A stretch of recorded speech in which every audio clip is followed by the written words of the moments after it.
Welcome to season 10 of Accountant to Sexy Changed My Mind. In this season we have 10 brand spanking new guests to introduce you to. We'll be talking about things like exit plans, niching your business, you'll meet one of the captains. We're going to talk about finding your spiritual home, and we even have, of course, a discussion on AI and how it can improve your business.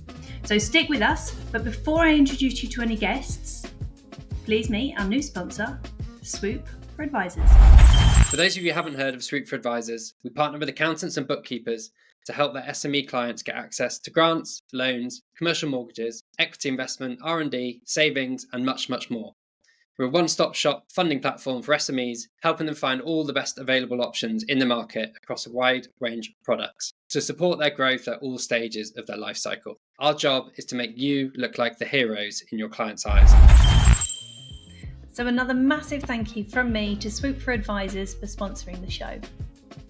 Before I introduce you to the next guest, can I just ask for you to take a second and make sure that you are subscribed to any channel that you're watching this on, be that Spotify or Apple or iTunes or wherever you are. If you just take a moment to subscribe to the channel, it's really helpful information to us to understand how this podcast is received, and we can just continue to improve it the more we know. So thank you for taking the time, and I'm going to hand you over to the next guest. Well, hello and welcome back to another episode of Accountant to Sexy Change My Mind. Today we have Tony Stevenson from Free Agent on. And we got a chatting one day on LinkedIn because he was asking, does anybody actually listen to accounting podcasts? And I'm like, hello, of course they do. And at which point I was like, well, have you ever been on an accounting podcast? Turns out he has, but never mind, sloppy seconds is fine. We've got him on today. So welcome, Tony Stevenson. Thank you, Kelly. Should I call you Captain, Kelly? You can call me whatever you please, my love. Okay. Whatever cool. makes you happy. Well, thank you for having me on. You're very welcome. So, obviously, Free Agent, I will put my hands up and say I don't know a lot about the accounting tech unless I speak to them on my podcast, because I'm not about the tech. I'm about the marketing side and what the tech does and the impact that has. So, you joined Free Agent probably 2 years ago? Yeah. Did we freeze? Yeah, we froze. So the last thing I heard was, I don't know a lot about accounting tech. Okay. All right. Well, we'll pick it up from there. You joined Free Agent about 2 years ago. Am I right? It was 5 years ago. So I've been doing my current role for about 2 years. Yep. But previous to that, you were in Xero. I did work at Xero, yes. And previous to that, I mean, I have down here you were a world traveller, which we will come to. Yes. But that was the best year of my career. For sure. Previous to that, you were doing your ACA and you were working for one of the big four, and you were on path to be an accountant. So that's quite the journey you've had. So if you wouldn't mind, just let the audience know a bit about who you are and where you're up to in your journey so far. Thank you. So I always sort of describe myself as a reformed accountant. Reborn in tech. That's correct. I trained with the Big Four, didn't classic Big Four entry, didn't really know what I wanted to do. Certainly convinced that the only reason I got a job there was because I applied early. And they were like, let's get this guy in because he'll fill one of the numbers. Because the people that I ended up working with were got a lot of PhDs and, kind of Oxbridge graduates. And there's me with my little toot on in management from Reading, 21 years old. Sort of fell into it, went to the careers advisor. Said, what do you want to do? I was like, I don't really know, mate. It's kind of what I've come to you for. So I said, everyone else seems, I know, right? He's like, everyone else seems to want to work in investment banking, so maybe I want to do that. And he was like, do you want to work 90 hours a week? I was like, nope. He was like, do you want to work in London? I was like, also nope.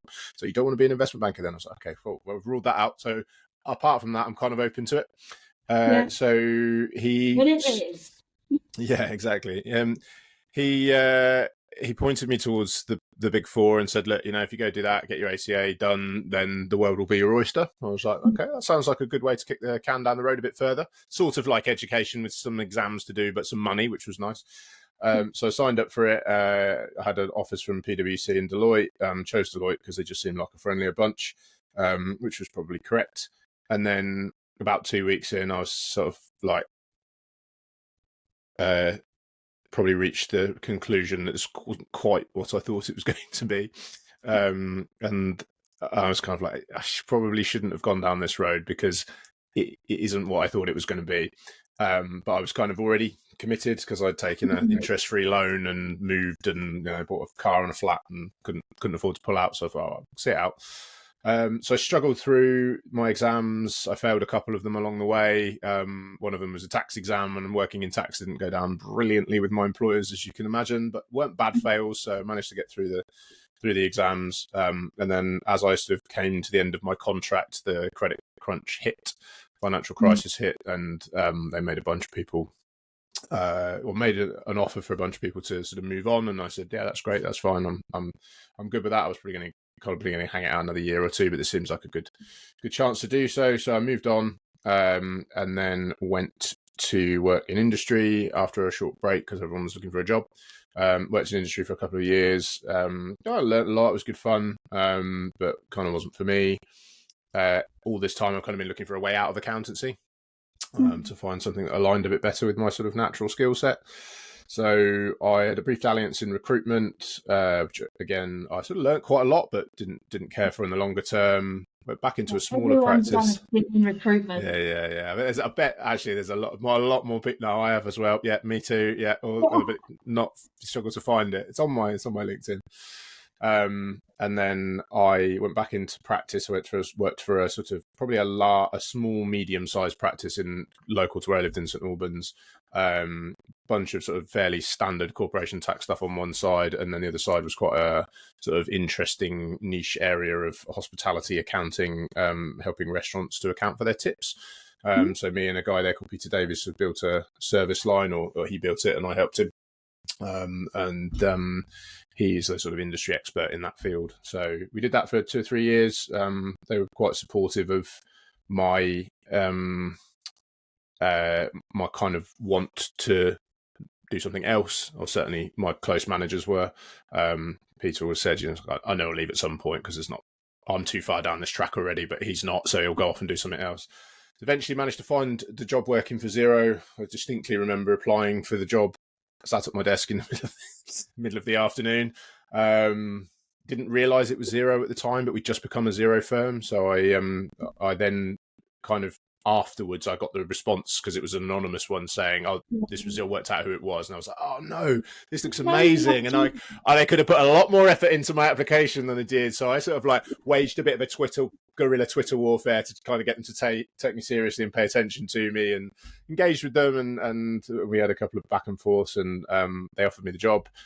So I moved out, kind of held my nose and jumped into the river because there was a bunch of stuff in that role that if I'd kind of known what was coming, I probably would have put myself off of it. A lot of presenting. What year was this? When did you join Xero? 2014. I joined Xero, and I left in 2016, almost to the day, 2 years after I left.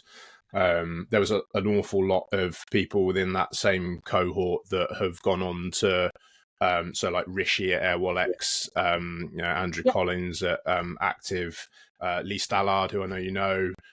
There was a whole bunch of, there's Luke Ellis who's at TaxCalc, Kat and Ian who are still there but very senior within the business. Obviously Glenn Foster was the head of sales. There was a whole bunch of like kind of alum from that particular period who've gone on to do good things. Like a little bit of a Xero gang from that era have gone off to do a load of other stuff, but the alumni feeling is definitely still there. Do you know, like, there are certain films, aren't there, that like spawn a generation of actors? So sort of like Anchorman, and they all kind of went off and did like, launched all their careers, and The Hangover and Superbad, like these kind of films that had like that clutch of, it was a bit like that, we had a clutch of great people that really, really cared about the industry and went on to do really good things. So it was a great time. Like the Avengers of accounting. Yeah, exactly. So I was there for a couple of years, left with a kind of heavy heart. It was the first place I'd really enjoyed going to work every day. And then went off traveling for a year, which was amazing. Didn't do any work. We just traveled around the world, myself and my now wife. got engaged while we were traveling and planned our whole wedding while we were traveling. So we booked a venue we'd never visited. My wife bought a wedding dress in Sydney and had it shipped back, and I managed to trick her into choosing her own wedding ring in a jeweler's in India, and then proposed to her in Nepal at Everest Base Camp, and a bunch of other cool stories around that. And then we got married when we got back. Everest Base Camp. I got Scotland, Ben Nevis. Hey, there's worse places, Kelly. It's basically exactly the same. Yeah, it's just a hill, really, isn't it? And actually, you were probably at the top of that hill, whereas I was nowhere near the top of Everest. I was basically at the top of the bottom. Yeah, I mean, it is quite high. Yeah, so, yeah. Oh, you've trumped me there. You really have. Could just let me have that one, could you? Oh dear. Yeah. So what an adventure! Isn't it lovely that you could get the time with your now wife to kind of make sure that you're tight, you have experiences together before you decide to settle down and go for it. That's so valuable. I love that. Yeah, it was good. It was good. So we came back, got jobs, had a couple of sort of shorter stints with other software houses that didn't quite align to what I was looking for. Mainly, I think, due to me trying to convince myself as a salesperson, and I'm plainly not. And then joined Free Agent, and I've been at Free Agent now for 5 years. So I've had a bunch of different roles at Free Agent. I started off as a salesperson, moved out of that fairly quickly into implementation, which was kind of my homeland from Zero. That was what I did at Zero. And then gradually kind of migrated my way out of implementation into the role that I do now, which is a kind of mixed bag, really. So there's sort of 3 bits that I kind of get involved with. So there's the sort of like thought leadership. I do a lot of present most of our webinars, talk on stages, that kind of stuff. And then muck around on LinkedIn. The idea is that, so exactly right. If somebody's like, who's that guy from Free Agent? The person they should say is Tony, right? Or, there could be loads of other people, but more often than not, it should be Tony. And then I'm heavily involved in the sort of practice integrations world now. So in the last year or so, we've really upped our interest in integrating across the different platforms that we haven't historically kind of given much love to. And that's going really well. And then I sort of act as a kind of voice of our industry internally to kind of help shape what we're doing from a skills and understanding perspectives, probably the best way of putting it. So I'm very lucky they kind of allow me to do a job you probably couldn't find anywhere else. It just sort of fits in with what we do. So yeah, no, that is lovely. I mean, it's hard to put down on a CV, but it is lovely. Yes, exactly. Get a job satisfaction out of it. Yeah, exactly. Yeah. So you say 2 things on your profile, which I found really interesting. I'm going to say the first one. You call yourself a needy little toddler. Would you mind explaining yourself, Tony? I don't know if there's anything to explain, really. Yeah, I think that's in my description when I'm talking about having found a role that wasn't my day-to-day accounting stuff. So I think that I, for a long time, had spent kind of, it was in 9 years by the time it finished, looking for something else. And then when it came, I was like, this is the thing. So I'm generally quite laid back as a person, but when I recognize something that maybe the bus is only going to drive past the bus stop once, then maybe I need to be a needy little toddler and grab hold of it and I make that. sure that. Very true. So the other thing you say is you found your spiritual home, or you wanted to find your spiritual home. And are you referring to Free Agent with that? Because it certainly sounds like whatever they're up to is aligning with what you want to achieve in life. Yeah, I think my spiritual home is definitely technology, I think, or not being an accountant, but being able to interact with accountants. I do not want to be an accountant.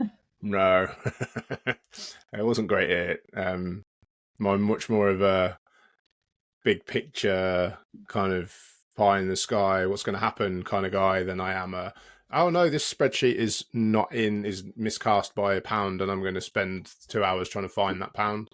Reminding people to pay their corporation tax bill was not a particular strong point of mine, which was not great because that was part of my job.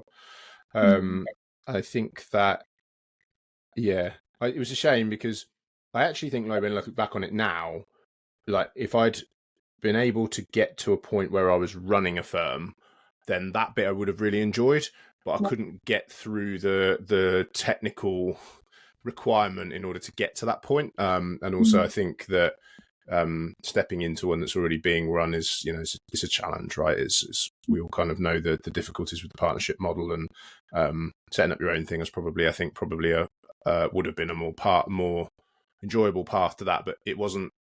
The industry that we have now wasn't there 10 years ago when these were things that I was thinking about doing. So yeah, being a practicing accountant, not that there's anything wrong with it at all. I'm sure there's tons of people who absolutely love it day to day and wander into the office every day, like thanking their lucky stars that that's what they get to do. It just wasn't for me. And I think we have to accept that we each have our strengths and our weaknesses, which creates value. Yep. Because if we could all do everything, there would be no value in the world. There'd be no value in the services. So just understanding that other people don't and can't do what you do, that is very empowering. Indeed, and I think that, like, I'm not totally unique. There are a good number of people in our industry who are ACA qualified and have worked in tech for a long time. I'm, I guess, kind of lucky in that I've worked briefly for a couple of smaller ones, but two of the bigger vendors, or two of the biggest vendors from a bookkeeping perspective, and they've given me quite different insights into how these things can work. Xero was certainly the time I was there was very story based. It was very much, this is the brand that we've created, this is the community around the brand that we've created, and that dragged everything in the right direction. There was also a place for someone to step into, and free agent are very different in the sense that I'm slightly later in the journey, obviously because they're about the same age as companies, but the slickness in terms of the engine that powers free agent in terms of the way we interact with our customers is like completely different. It's not as story driven and brand driven. It's much more process driven, and there's some amazing people who do some amazing stuff, and it's a lot more consistent. There's a lot less of the sort of huge highs and now I know what we're going to do because we didn't see this thing coming because we were all running a million miles an hour. It's a lot more. You can kind of see what's happening, and you can try and build on it and get some traction rather than with free agent, then where is it? Not everybody has experienced free agent. They might have started their practice, they've had this Xero in place or whatever they've had historically. So tell me, or tell the audience, what free agent does that's different to other providers. Let's get that. That's a really interesting question, and very topical as well.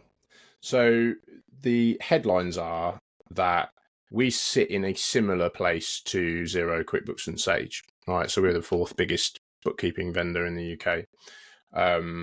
And we focus on the micro end of the market. So historically, we were born out of three contractors who basically couldn't find a tool to run the business on, so they built Free Agent.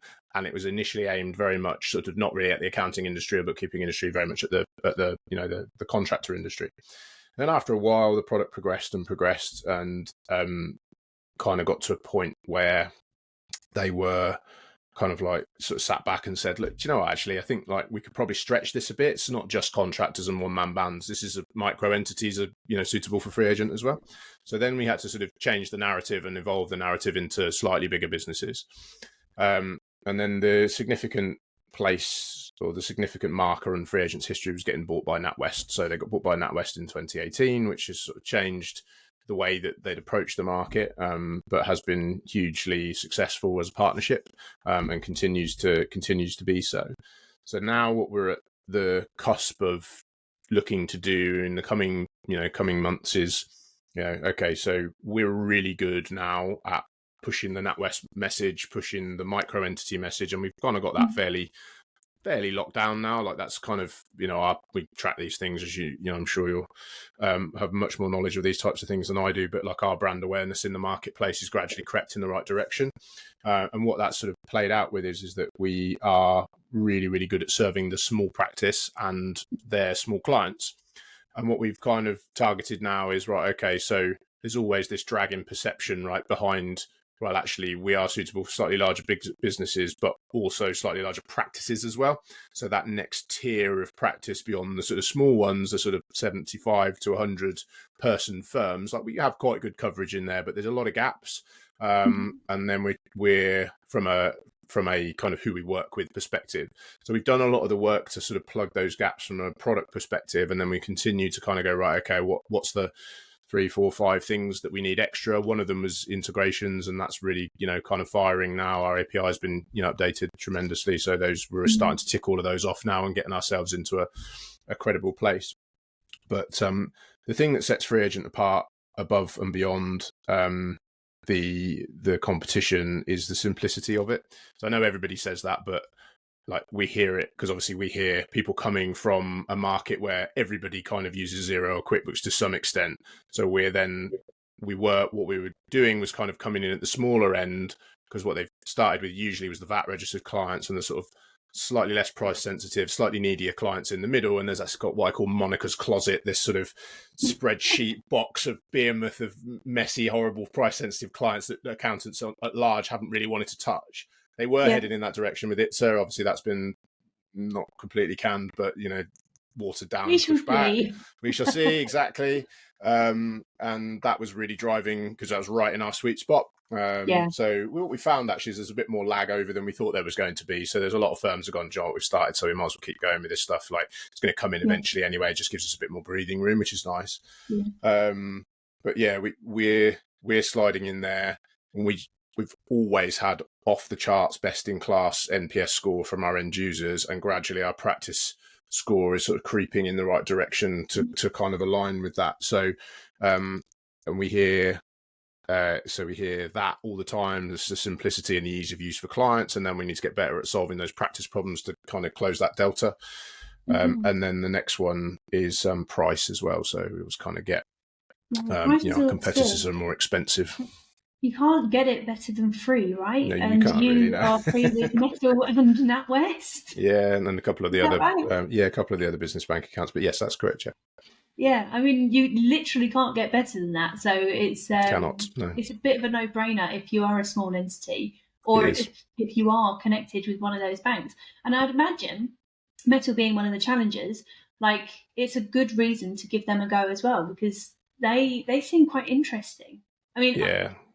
I'm not. I'm not. Could I move over? Maybe. Yeah. Is it enough of an appeal? I don't know. Yeah. But for smaller companies, maybe. It's very attractive when you first get started, because you're like, I got this is a hurdle I've got to overcome. It's quite painful to get a proper business bank account right, and if you're not necessarily sure if this is going to start as a side hustle and turn into a main hustle, then having something that's free and you can set up in 20 minutes is massive. Yeah, so they've got about 100,000 users now, Metal. Yeah, my subscription has gone up from like £10 a month to something like 30 maybe over the past 9 years, which is quite a jump, really. It's quite a jump. So yeah, you have to think about these things. So that's interesting stuff coming from Free Agent. You said earlier that you're really connected to what they're doing. So how are you seeing your kind of role outside of Free Agent, but with the accounting community? What's that role look like? So my kind of role is to provide that kind of bridge, I guess, between internally what we do and externally the people that are noisy about this kind of stuff. So gradually kind of what's happened over the time that I've been doing this role is that we've started to see the sort of earlier and then maybe slightly later sort of signs of people that are noisy within the space on LinkedIn and whatnot, starting to become free agent partners. So we had Hannah Campbell on a webinar a couple of weeks ago. She's a free agent partner.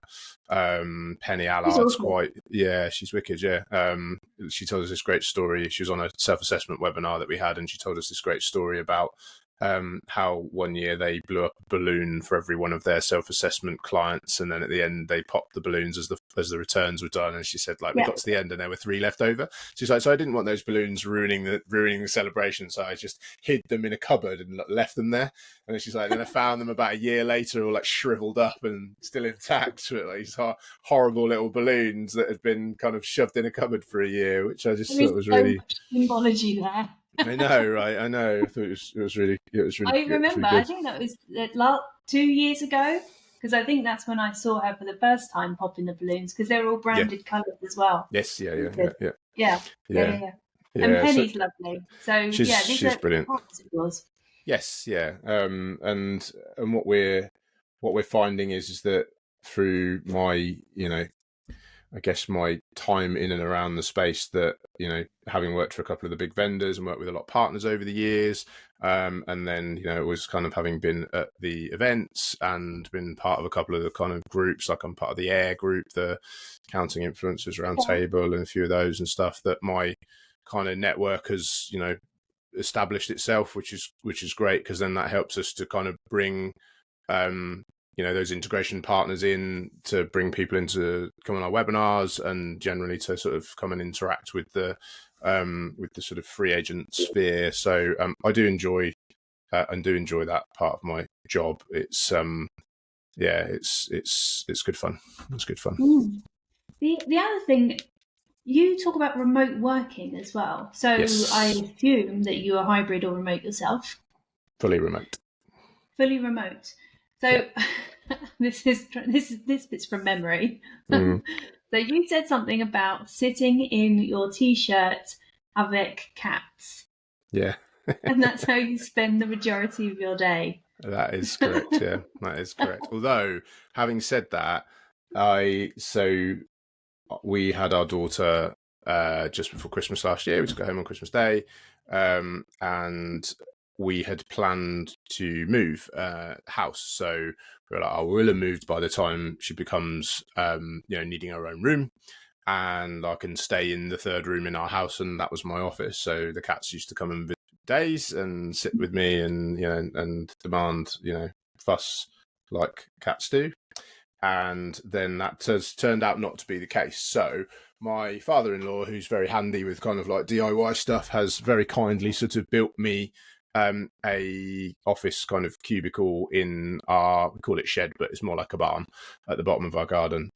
So that has made it much more difficult for the cats to visit, because I'm behind 2 doors now, whereas I wasn't previously. So Boris has come in a couple of times, and the first thing he did was walk through the door, dig his claws into the carpet tiles and pull the carpet tiles up off the floor.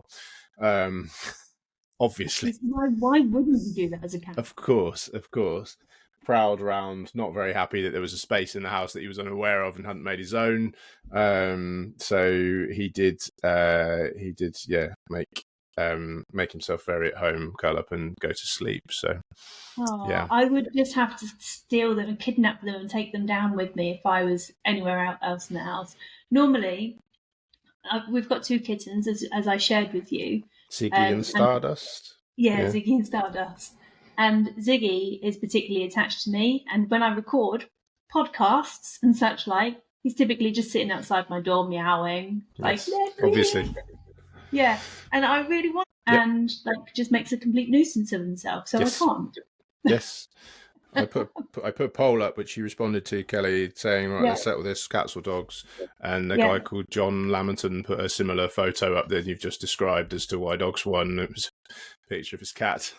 A slightly compromised position on camera. So yes, it is. They are great though. They are. They're wonderful cats, I have to say. They're very. What's your preference is cats? Do you have a dog? No, we don't. I do like dogs. I've got nothing against dogs at all. But we're cat people through and through. Yeah, we lost our 2 cats this year. One of them went in just after Accountex, and that was a big loss. And then the other one went a couple of days before we got Ziggy and Stardust. And the reason that we got them so fast is because I've never felt like, so there was just a massive hole in the house. It just felt empty. All of a sudden, I had no cats. And they just bring so much personality.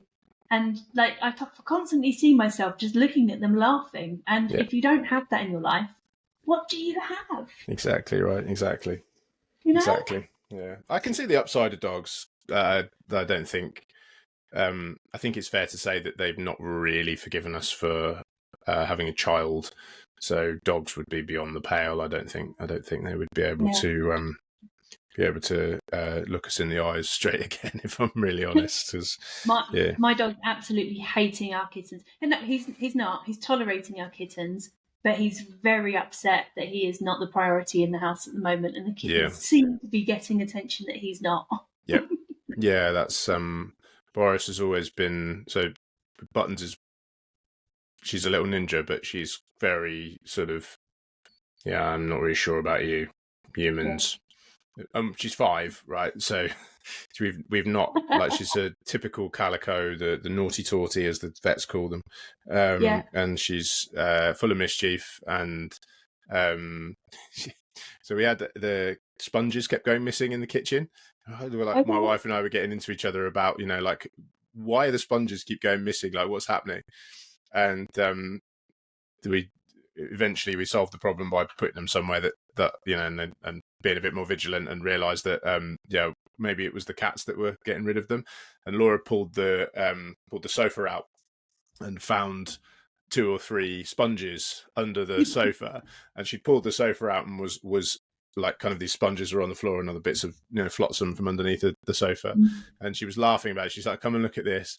She's laughing about, like, the fact that there's these sponges under there, and Buttons appears and goes, oh, there's my sponge. Runs in, picks a sponge up in her mouth and runs off with it, like, I've been looking for that. Where it's gone. That's where it's gone. I wondered where it had gone. Yeah, I couldn't get it out because she's there, like, arm underneath the sofa trying to swipe the sponge out that she's found. So yeah, and then Boris is not life. It's not life. No, it's no life. It's no life at all, Kelly. No life at all. So I've got one final question for you. Okay. You might know what's coming. You might not know what's coming. I don't know. What is the sexiest thing about accountants? Sexiest thing about accountants? Should have seen that one coming, really, shouldn't I? Yeah. That is a damn good question. I was on Dale Rodriguez's live stream, and he asked me a question, and I still never managed to come up with the answer to the question. And it was about, like, who's if you had to choose a god, like, which god is the best one, and who would you want to follow if you were religious? So I was kind of like, do you know what? I have no idea. I'm not sure I want to get drawn on that either. The sexiest thing about accountants, I don't want to cop out and say the technology side of things, but, like, I think it's the fact that they are able to, like, kind of, in a sort of strong and silent way, hugely affect, like, the fabric of our economy and like, entrepreneurs within our economy. But they do it in a very sort of, like, strong and silent and kind of quiet in the background type of way, stoic almost, maybe is a way of putting it. So that's a good answer. I love that, because not everyone's all shouty and dancey and prancy. Like, the stoicism, that side of it can be really appealing. They just silently get shit done, and that's amazing. They do. Yeah. Interesting. Well, I am going to wrap this up, but it's been an absolute pleasure. I'm so pleased that you come on the show. So thank you for being my guest. Thank you very much for having me. Very kind. I will be linking to the Free Agent website so they can go and have a look around if they wish to, but I'll also link to your LinkedIn profile if they want to come and say hello. Is that good? That is very good, yeah. That's where I hang out most of the time. So. Me too. Right. Well, in which case, I will stop this here, and I'll probably see you on LinkedIn. Indeed. Thanks, Kelly. And just a final word for me before I let you go. I wanted to say thank you so much for listening to Accountants Are Sexy. When I say your thoughts are the only thing that matters, I truly mean it, because this show is nothing without listeners, right? So please like, subscribe, comment, slide into my DMs. Let me know what you think. Let me know what you want more of, and I will try and deliver. Apart from that, I hope you enjoyed today, and I'll see you next week.